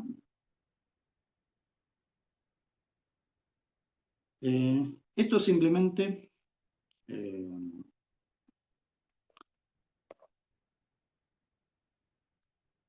bueno, no los quiero llevar, digamos, a su versión más joven, pero no sé si recuerdan cuando vimos grupos en discreta. Un grupo era un conjunto que tenía una operación que era cerrada, asociativa, tenía un neutro y cada elemento tenía un simétrico. ¿Sí? Acá el simétrico está llamado como inverso, pero es la misma idea. Entonces, en realidad, lo que dice esto es que los grupos de línea en realidad se construyen en base a monoides. Los monoides eran una estructura que era cerrada, asociativa y tenía neutro. Entonces, en realidad, cuando uno a un monoide le agrega un simétrico, es cuando se convierte en grupo. ¿Sí? Es más, incluso lo que dice acá es que si uno separa en grupo, me dice cómo está definido el link, que es un monoide que tiene una operación a la -1, que sería el simétrico, tal que para cualquier elemento, el simétrico operado con el elemento me da 1. Bueno, nada. La idea sería, como una especie de ejercicio, probar que si uno opera el elemento con el simétrico por derecha, le da el neutro. Porque en realidad, en la definición que utiliza Lin, solamente está definido por izquierdas. Y entonces la idea sería probar que por derecha también funciona. Si quieren, para avanzar con algunas cosas y no sea tan aburrido, las únicas leyes que hay que usar para demostrar esto son estas que están propuestas acá. La asociatividad de la multiplicación, ¿ven? Es la misma que usamos para la suma, pero para la multiplicación, y acá además, como esto está definido en un grupo, esta multiplicación no necesariamente es la multiplicación de números, sino es la multiplicación en un grupo. Esta es la definición de que el 1 es neutro para la multiplicación y la definición de inverso por izquierda. En realidad, con esas tres, uno puede justificar estos pasos que están acá. Si quieren, intenten hacerla jugando un rato y en todo caso, si no les sale la clase que viene, las vemos. ¿Sí? Así vemos una o dos tácticas más. Bueno, pero más allá del detalle de ese ejercicio, ¿se entendió para qué se podría utilizar calc, el bloque S? Sí. ¿Sí? Bueno, la táctica, no sé cómo se pronuncia, vamos a decirle congre como si fuera de congreso, pero la idea es que está basado en el concepto de congruencia. No necesariamente la congruencia de resto, sino la idea que representa la congruencia es esta. Supongamos que yo tengo dos elementos que son iguales, por lo tanto son del mismo tipo, y tengo una función que va de ese tipo en otro. Entonces, si los dos elementos originales son iguales, aplicarle la función a uno o al otro me tiene que conducir a la misma imagen. De la misma manera, si yo tengo un elemento de un dominio y tengo dos funciones que trabajan de ese dominio en otra imagen, entonces aplicarle cualquiera de las dos funciones, ya que son la misma, al mismo elemento del dominio tiene que conducir a la misma imagen. Y por último, si dos elementos son iguales, si dos funciones son iguales, aplicar una a un elemento y la otra al otro tiene que conducir a la misma imagen. Entonces la idea fundamental sería que, ¿qué hace la táctica esta? Lo que intenta decir, está bien, si yo sé que f de x1 es igual a f de x2, como esta f que está acá es la misma que esta, entonces x1 tiene que ser igual a x2. O sea, dicho de otro modo, si yo tengo este objetivo, Lin dice, como f es la misma de los dos lados, esto tiene que ser equivalente a probar que x1 es igual a x2. Acá hace algo similar. Como f de x es igual a g de x y x es el mismo elemento, esto tiene que ser equivalente a probar que f es igual a g. ¿Sí? Entonces, esencialmente lo que hace es, en cierto modo, como fijarse que está lo mismo aplicado de los dos lados y reducir a la igualdad previa. ¿Sí? Entonces, observen este, por ejemplo, tenemos que probar que... en realidad, esta es la formalización de este primero que está acá. ¿Sí? Dice que yo tengo una función de x en y, x1 y x2 son elementos del tipo x, que son iguales. x1 es igual a x2. Y dice, entonces tengo que probar que f de x1 es igual a f de x2. Entonces ven que en este momento nuestro objetivo es probar que f de x1 es igual a f de x2. Si acá aplicamos la táctica esta, la táctica de congruencia, en realidad, o sea, lo que hace es convertirlo a x1 igual a x2, pero también la táctica esta intenta cerrar el objetivo. Entonces, como en realidad es decir, después de aplicar esta táctica, en realidad el objetivo pasa a ser x1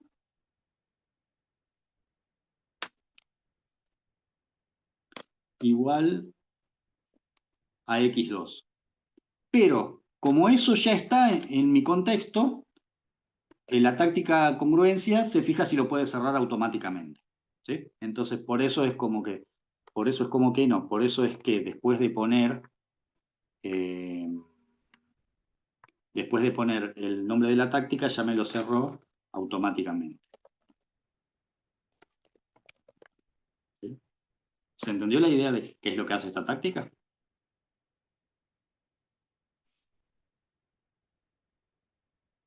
Sí. Sí. Bueno.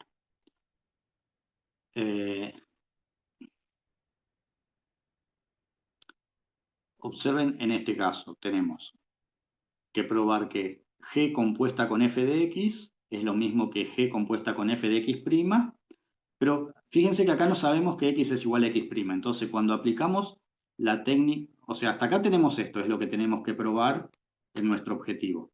Cuando aplicamos esta táctica, fíjense que ahora el objetivo se reduce a probar que x es igual a x'. Lo que pasa es que en este caso esto no tiene solución porque en realidad no sabemos, o sea, nos falta información para decir que x es igual a x'. Pero la idea es para mostrar qué es lo que hace la táctica, ¿sí? Como dice acá, si agregamos este término al contexto, este caso sí lo cierra automáticamente porque es precisamente lo que le faltaba en el caso anterior. ¿Sí? ¿Hasta ahí estamos? Sí. Sí. Bueno. Y como dice acá, uno puede elegir cuántas veces quiere usar la táctica. Por ejemplo, ven que en este caso, en cierto modo, es como que canceló la G y canceló la F cuando le ponemos congruencia directamente. Si le ponemos congruencia de una, fíjense, originalmente tenemos esto. Y si le ponemos que le aplique una sola vez, solamente, entre comillas, canceló la G, pero todavía falta la F. ¿Sí? Eso es quizá porque en nuestro contexto podríamos tener que f de x es igual a f de x', pero y está bien, si tenemos que f de x es igual a f de x', usando lo mismo llegaríamos. No, podemos tener que f de x es igual a f de x' sin tener que x es igual a x', por ejemplo. Lo podríamos usar en ese sentido. ¿Se entendió la idea? O sea, Congre, en cierto modo, sería algo así como R-cases que vimos automáticamente. Si yo no le pongo un límite, descompone todo lo que pueda. ¿Sí? Bueno, acá sería, en el caso que vimos recién, es para llegar hasta los elementos del dominio. ¿Se acuerdan que había otro ejemplo que estaba escrito en la introducción, que era que yo podía tener un solo elemento y dos funciones? Entonces, si las imágenes de ambas funciones ante el mismo elemento son iguales, como el elemento es el mismo, las funciones tendrían que ser iguales. Bueno, este último ejemplo está relacionado con eso. Yo tengo f y g son funciones de x en y y conozco que f y g son la misma función. Entonces, para un elemento x, tengo que probar que f de x es igual a f de g. Entonces, la diferencia es que cuando yo quiero hacer ese chiste en lugar de funciones sobre elementos, en lugar de usar el congre original, tengo que usar esta que se llama congrefun de funciones. Entonces, fíjense que cuando aplico esta táctica, originalmente tenía que probar que para todo x, f de x es igual a g de x. Cuando aplico esta, se convierte a probar que f es igual a g. Y ahora tengo dos opciones. Una es decir que esto sería exact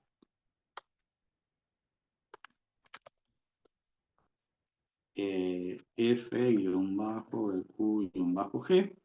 Entonces, esa sería una manera de solucionar lo que estaba buscando. Y si no, la otra, como menciona ahí, la táctica assumption, en cierto modo, es como que le recuerda a Lin que todo lo que tenga en el contexto lo puede asumir como una hipótesis, entonces al ponerle esto se daría cuenta de que esta ya la tenía en su contexto y es la que cierra el problema. ¿Sí? Cualquiera de las dos funciona.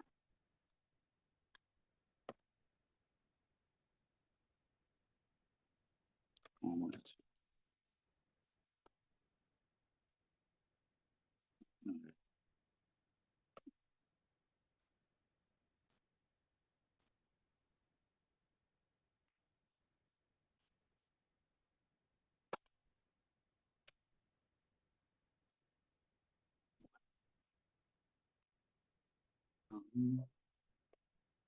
Bueno, no me acuerdo qué más tenía ahí. Bueno, vamos a hacer una cosa. Vamos a ver. La táctica es exists y dejamos la otra, y la clase que viene les muestro simplificación. Este half y let, que en realidad no son tácticas, sino que son cuando tengo un teorema muy grande, vieron que desde un punto de vista matemático uno podría descomponer el tema en teoremitas más pequeños que se llaman lemas. Entonces básicamente half y let permiten hacer eso. Descomponer una demostración muy grande en subdemostraciones. Es como que las pruebo como si fueran cosas separadas y después las puedo usar más adelante en mi demostración principal. Bueno, ¿dónde andábamos? No. Acá. Bueno, exist, como se imaginarán, sirve para probar predicados existenciales. Una cosa que sí es importante recalcar, que después está más adelante, es que exist en lim, a ver, por acá está, acá. Fíjense, si uno pone print exist para que me diga qué contiene ese tipo,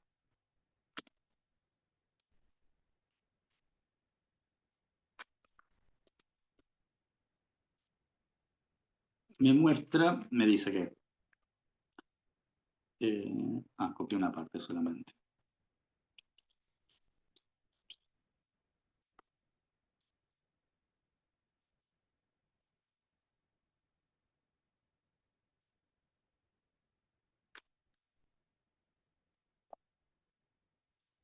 Me dice que de modo similar a lo que pasaba con el O, un tipo existencial se construye a partir de dos parámetros, que en este caso son lo que se llama un testigo, o sea, yo necesito, ¿cuál es o sea, yo lo que quiero probar es que existe un elemento que cumple una cierta proposición. Entonces, en realidad lo que tengo que dar es, ¿quién es el elemento que se llama testigo? Y lo que se llama la evidencia, que sería la demostración de esa proposición para ese testigo. ¿Sí? Entonces, en cierto modo, y tengo que probar las dos cosas. Entonces, en cierto modo, es una estructura similar a las que ya habíamos visto previamente. Entonces, cuando uno... entonces, tenemos que demostrar que existe un número natural que multiplicado por 2 me da 42. Entonces, cuando le aplicamos el constructor del tipo existencial y le decimos quién es el testigo, entonces luego de aplicar esto, fíjense que ahora lo que nos faltaría probar es que el elemento 21 es el que cumple la proposición. Entonces, como en este momento lo que tenemos que probar que 42 es 2 por 21, una manera de hacer eso es a través de la reflexividad. ¿Sí? Podemos poner así, también podemos poner RFL y también funciona. ¿Sí? Entonces, esencialmente, cada vez que tenemos que... Lo importante es que cuando tenemos que demostrar algo del tipo existencial, tenemos que dar dos cosas. ¿Quién es el elemento que la cumple? Y quién es y cuál es la demostración de la propiedad para ese elemento. ¿Sí? Entonces, como en cierto modo tenemos que dar dos cosas, esto parece como que fuera un y, ¿no? Tenemos que dar el testigo y la demostración. Entonces, esto es lo que se llama un ejemplo de...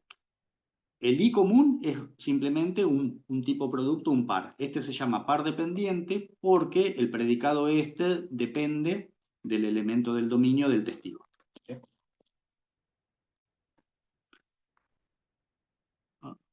Bueno, el único comentario es que cuando ¿se acuerdan que podemos usar la barra times, que es el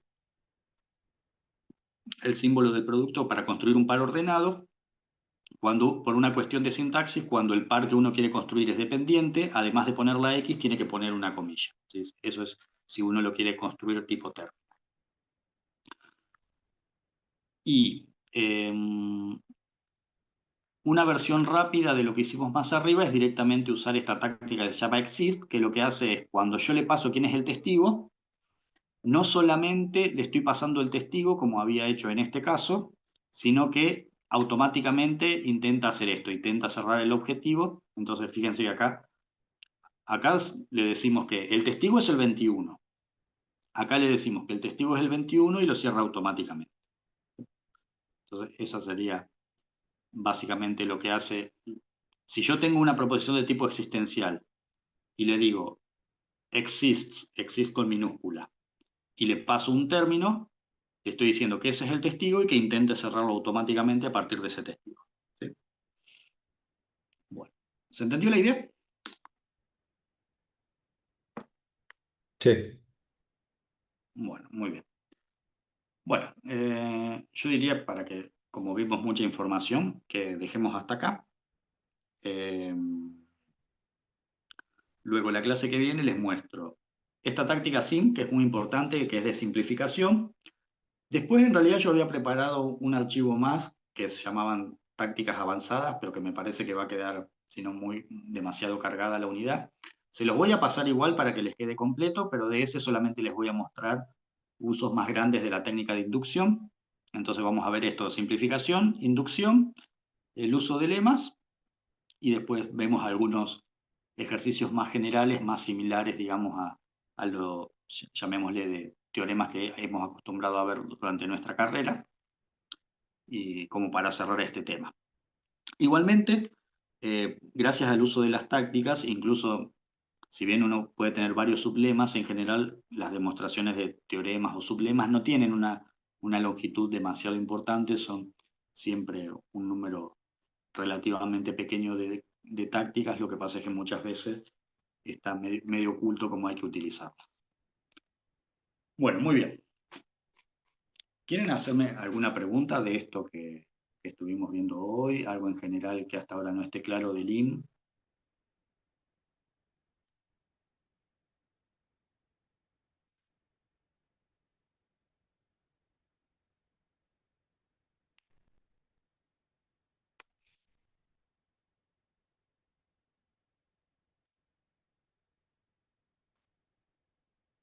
¿No?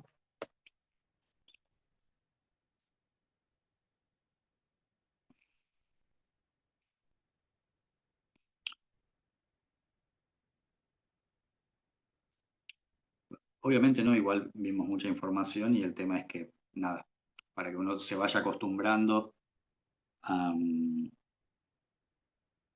como en cualquier lenguaje, ¿no? Para que uno se vaya acostumbrando a cómo usarlo y qué tiene que usar, lamentablemente llega práctica. Es más, ya de por sí, estos archivos que yo saqué de este libro que les comenté el otro día, a su vez incluso son resúmenes, incluso a su vez del tutorial oficial, que incluso es un resumen. ¿Sí? Después, bueno, igual, entre las cosas que me falta para hacer la clase que viene es lo de inducción, lo de simplificación, el uso de lemas.